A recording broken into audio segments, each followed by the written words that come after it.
live and in humongous color from west of the Rockies. It's Let's Make It Bacon with Ace. Probably going to be a short video today. Reason being is just it's too freaking hot outside. But I got some stuff done. Got oil change done on the big old girl here.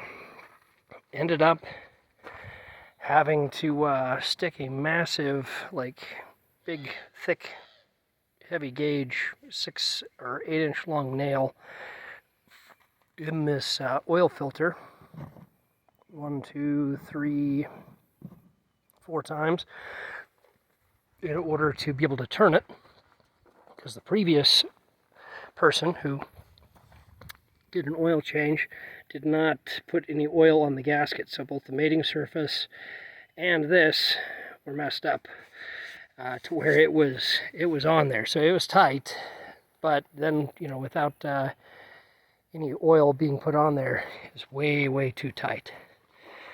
So changed the oil, got that done.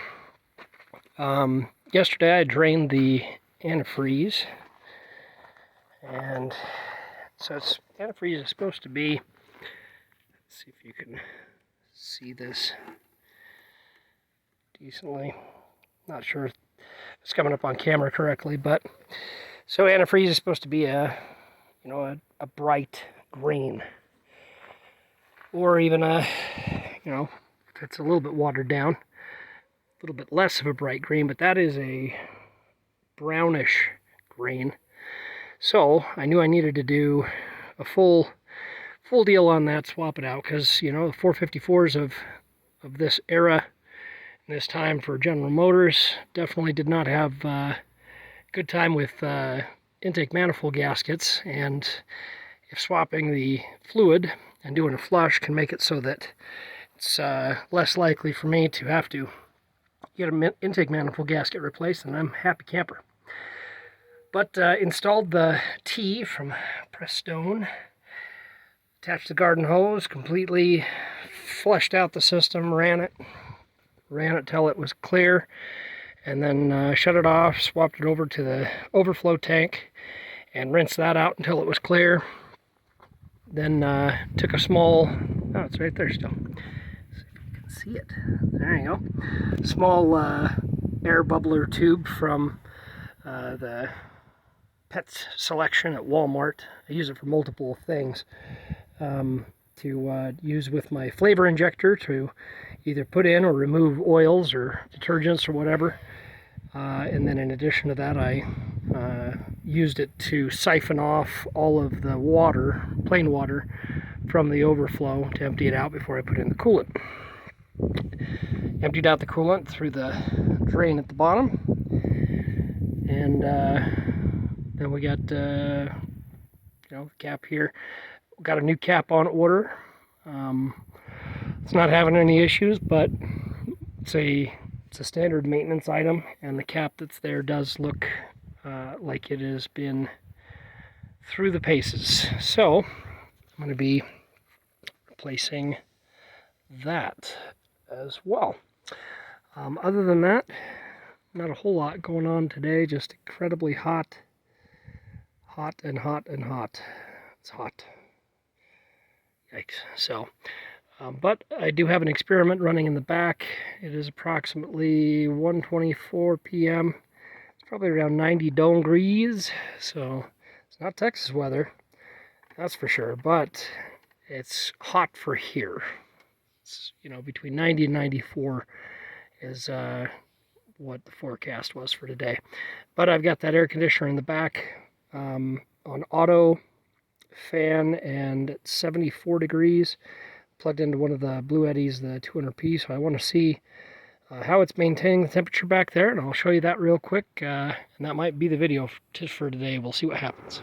Alright, well, opening this up, it says 74 there, but we're not looking at 74 here. We're looking at 79. I don't know. I have to see, but what are we at down here? Guess she's been running decent. From 100% down to 55. Yeah. So just running throughout the day. with this part closed off.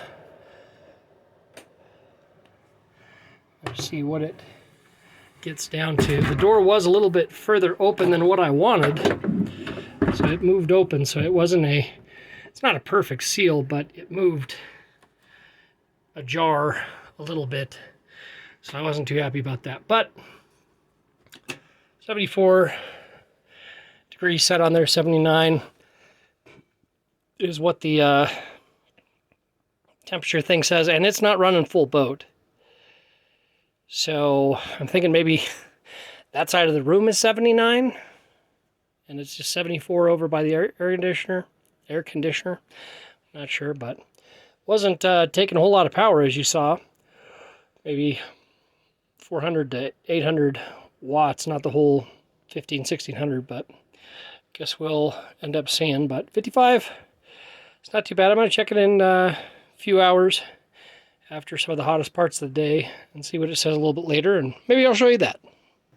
All right, I think I'm going to mark this as complete for the day. 2%. Just shut it off. Barely running, and was able to keep the room at around 77 degrees, and that was set to 74 on the actual AC unit. Overall, not bad. I mean, it's around a 90-degree day, so I'm not going to really complain about it. And 100% off a battery, just for kicks, just to see what a maintaining temperature, how long it would last on just the battery alone. The reason being is, okay, it's got a cloudy day.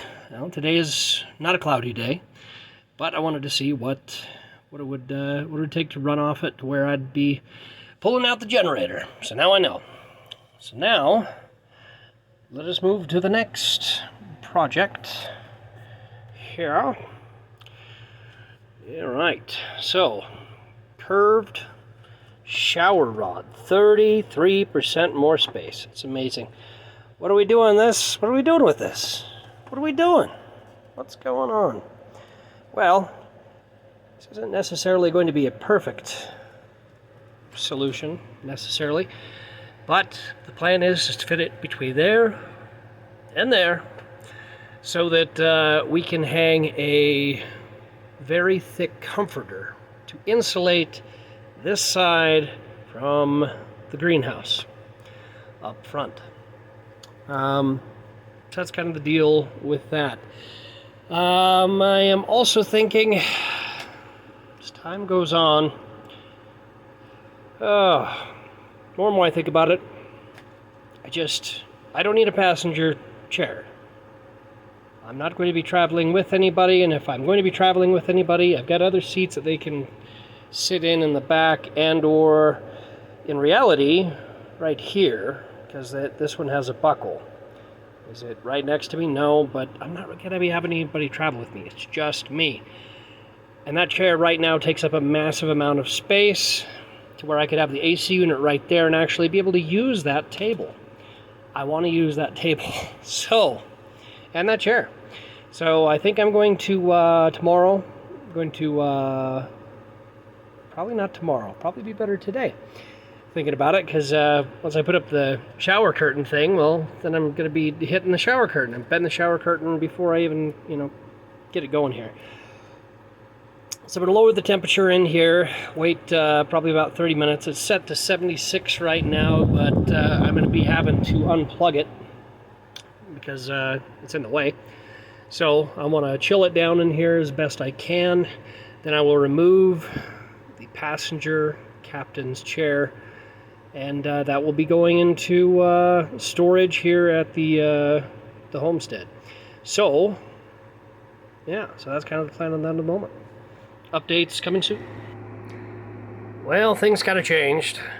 So I realized that removing the seat was not an inside job. It was an inside and outside job. Because they're not just screws, they're actual bolts that go all the way through and have a nut on the other side, underneath the RV. And it's hot, and I'm just exhausted from the day. So what I'm going to do is I took some melatonin. I'm going to go to bed early, and I'm going to start trying to wake up at ridiculous times in the morning. I'm not sure what I'll be able to accomplish yet as far as how early I'll be able to rise. But I'm going to give it a shot because I'm not getting anything done at the speed that I need to.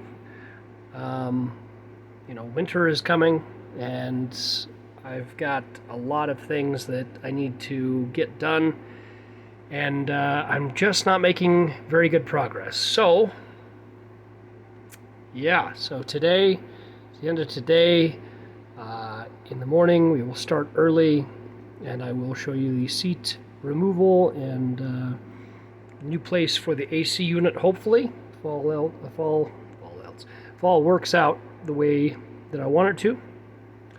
And we'll go from there. So that is the video for today.